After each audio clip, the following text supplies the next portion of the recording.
Hello and welcome back to another LeetCode video. We're looking at another graph problem. I realized I already did courses schedule. That's LeetCode 207. It's already in my YouTube playlist and you can look it up. And so the next one is course schedule number 2, which is, I suppose, a variation of the first one. And I did this last time 2 years ago. So yeah, but I think we should be able to get through this quite easily. So let's take a look. So 210 course schedule 2. There are a total of num courses you have to take. The courses are labeled from 0 to num courses -1. And you are given an area of prerequisites where the prerequisites I is an area of 2 numbers that indicate you must take course BI before you take course AI. For example, the pair 0, 1 indicates that to take course 0, you have to first take course 1. Return the ordering of courses you should take to finish all courses. If there are any valid answers, return any of them. Or if there are many valid answers, return any of them. If it is possible to finish all courses, return. If it is impossible to finish all courses, return an empty array. Cool. Okay, and at least we have one course. And so this means that all of the entries are, let me see per sec, yeah, that means all entries in the prerequisites are actually valid ones. And it's always guaranteed that a course doesn't depend on itself. Nice. And all the pairs are distinct as well, which is good. So yeah, this is a graph problem, isn't it? Right? So let's just look at this real quick, how we could solve this. Just copying this here, and there we go. So what we have is 2 courses in this case, right? So we have the course 1 and we have the course 0. And that means we have to take 0 before we take 1. So that means we have a directed graph, and we first need to visit that node before we need to visit the other node. Let's take a more complicated example, this one. Now here we have a graph that has more nodes. That's why I want to take this one. So we know that we have a node 0, we have a node 1, we have a node 2, and we have a node 3. Sorry, why am I writing 0? 1, 2, 3. Now, if we look at the edges, so the prerequisites, that's basically a list of edges. We know we have an edge from 0 to 1. If we took the course number 0, we can take course number 1 after. We have an edge from 2 to 0. That means in order to take course 1, we must have completed 0 and 2. And we have an edge from 3 to 1. So this course has a lot of prerequisites, doesn't it? And we have an edge from 3 to 2. So we can take course 0 right away. So let's see, how would we do that? Yeah, so now we should return an ordering, right? So there are different valid orderings here. So one would be, first we take course 0, then we take 3, then we can take 2, and only then we can take course number 1. Another valid ordering would be to take course 3 first, then 2, then 0, then 1. And there's even another one where we first take course 3, then we take course 0, then we take course 2, and then we could take course 1. So all of these orderings are valid. And so what we will have to do is, well, we have to kind of construct this graph, right? And then we have to, well, I guess, traverse this graph. And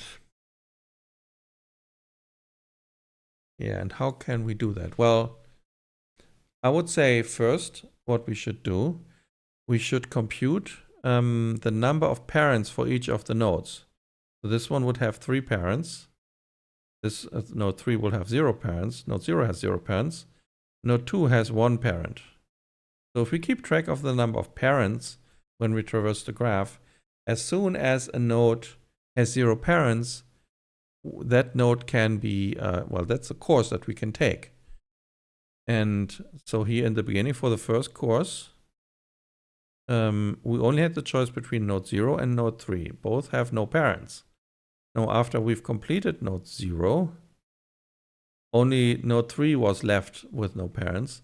But if we complete course 3 before course 0, we suddenly have, well, parent has one less, 2 has one less parent. So now 2 and 0 became a possible choice as the next node. So I think what we can do is we could maintain like a queue. And this queue is contains all the nodes with no parents, right? Parents. Or that have no more parents. And it doesn't matter which one we take because the ordering doesn't matter, is what they told us. Then we remove the next node. We check if, well, we reduce the parent counter of all the child nodes by 1. And if the child node now has also no parents, we're going to add it to our little queue, right? So, yeah, so, well, we have a little for loop for child of whatever node we had, right? A node is what we get out of the queue. Pop something left. We use a pop left to like a FIFO something. And yeah, and then we reduce the parent counter for that child by 1. And we do check if the parent counter is 0. And if it is 0, we're going to add it to our queue, right? Append something, we append the child to that.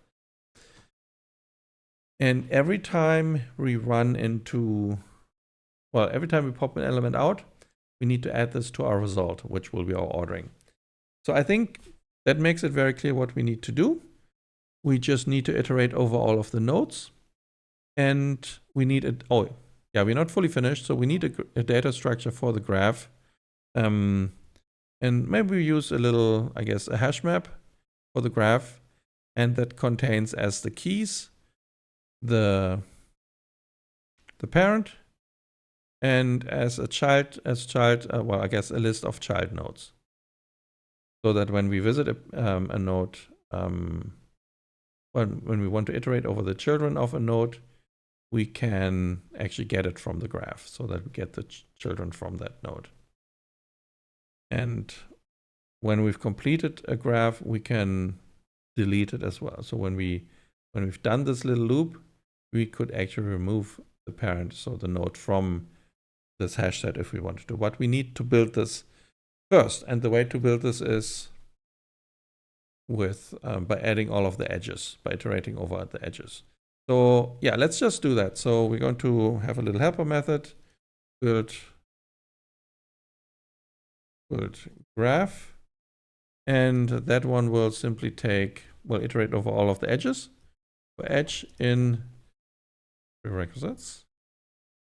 Oops, prerequisites. And our little graph will be, I guess, let's just make this a default dictionary on the list.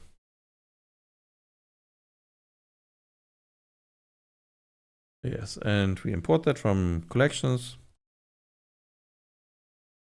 Import default dict. And yeah, so now what we're going to do, so we know that the from edge is the second one and the to edge is the first one. So we will have source and destination, and that'll be just edge. Sorry, edge. And now what we do is we put the graph, well, the source, append the destination, DST, right. So, and at the same time, we need to have the parent counter, right? So how do we do that? Well, we'll also use a hash map, but we'll increase parent counter for destination by 1 plus equals 1. So we should make this a default dict of int. Oops, not doing that. Okay, int. Cool. Build graph and parent counter. Cool. Oops, what's this doing? Cool. And then in the end, we'll return the graph and the parent counter. And that should be it. So yeah. And we're going to get that. Right, so now we've computed the graph, and we now need to identify which nodes do not have any parents, right? Now, well, how can we do that? Well, we need to make sure that we actually have something for every parent in our parent counter. Otherwise, it's not going to work.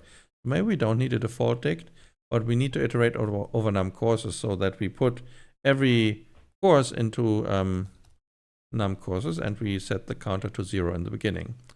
And that is 4 course in range num courses. So that's what we'll do. So every course number gets put into our parent counter, and it will have an empty, well, no, it will have a 0 count. Maybe we should do the same for our graph. So we will have course, and we will put a new list in for everyone. We actually don't need a default dict. Yeah, how about that?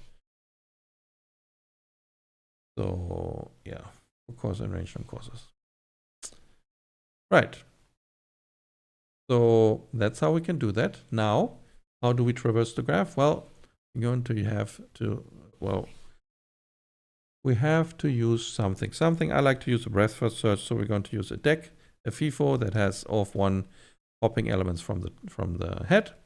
So from collections, import the deck, and we have a little queue. Our BFS queue is the deck, and well, while we have elements to process, that means that we have to process them, right? Now at the very end, sorry, I'm just going to set the result variable that will contain our order. Now it said something about what if we can complete all of the courses, right? If it's impossible to finish all the courses, we should return an empty array. So we can check that right away. So we could just check if maximum from our parents counter and from the values, if that is larger than 0, we should return an empty array, because that means we have a node that still has a parent, right? And if we have a circle of nodes, like a scenario like this, where course 1 depends on course 2, and I don't know, course, well, we have a circular dependency like that, course 0, then that means, you know, none of these courses will ever come into our queue, because we're only adding courses that have 0 parents.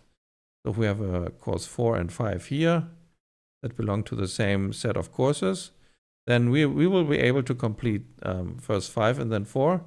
But then there's nothing else in the queue, because these were never reached. So we have to check if their parent counters are also 0. And if we have any nodes that have a parent counter unequal 0, that means we weren't able to finish all of the courses, right? And so that's what this if statement does. Otherwise, we're going to return the result, which is the ordering in which we were able to complete the courses. So we're going to pop out a course is from the queue, pop left, and now we completely, well, we know this course doesn't have any parents. But how do we know it? Well, we don't know it. We have to make sure that this is the case. So in order to seed our queue, we have to iterate over all of the courses in the parents thing, or course in parent. Well, what do we do? If parent, well, actually we can use just like this. We can just use this iterator, where we iterate over num courses, right? For course in range num courses. If parent, of course, is equal to 0, well, we're going to append it to our little queue. That's what we're going to do. So this initializes the queue for us, and then where should I put the result thing? Maybe like so. And so now, well, if no courses are in there, maybe we only have an example where, you know, this is not even part of the dependencies, and we only have a circle. Then, you know, the queue will remain empty, but we will have nodes that have parents that have not been processed. So Right, so how do we process now a node? Well, we know course has no parents, so we can actually take the course. So that means we can, well, we can complete the course. So that means course, well, result, append, course. Yeah, course. And now we just need to update all of the parents of, well, all children of this course. So what we'll do is for child in graph course, right? We're going to decrease the parent. So parent of child minus equals 1 parent counter. And now we check, well, if it's 0, if it's 0, we're going to append it to our queue. Otherwise, there's nothing else to do. And yeah, that should be everything. That should really be everything. I just noticed we forgot to do the time and space complexity analysis. Now, with graph problems, they always depend on the number of edges and the number of nodes. And to visit all of the nodes in a graph, you typically have a time complexity of number of vertices and the number of edges. So this is just convention to use V and E for the sets of vertices and the set of edges. So to visit every node, you need to examine every edge and you need to visit every node. So that's why it's the sum of those two. Time and space, well, it's the same because we're actually storing all of the edges and all of the nodes in our two hash sets here. But we're not storing more than that, really. And then finally for the result. So if that wasn't clear for now, if you look at the result, well, in the worst case, there's a linear dependency between all of the nodes, right? So we have node 1, 2, 3, 4 are the courses, and they're all dependent on each other, like in a linked list. You know, that means they're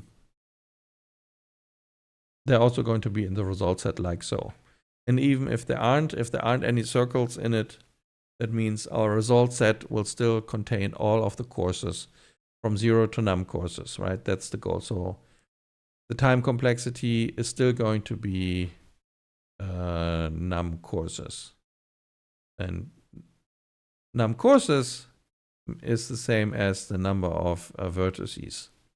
So time and space is going to be, let me think.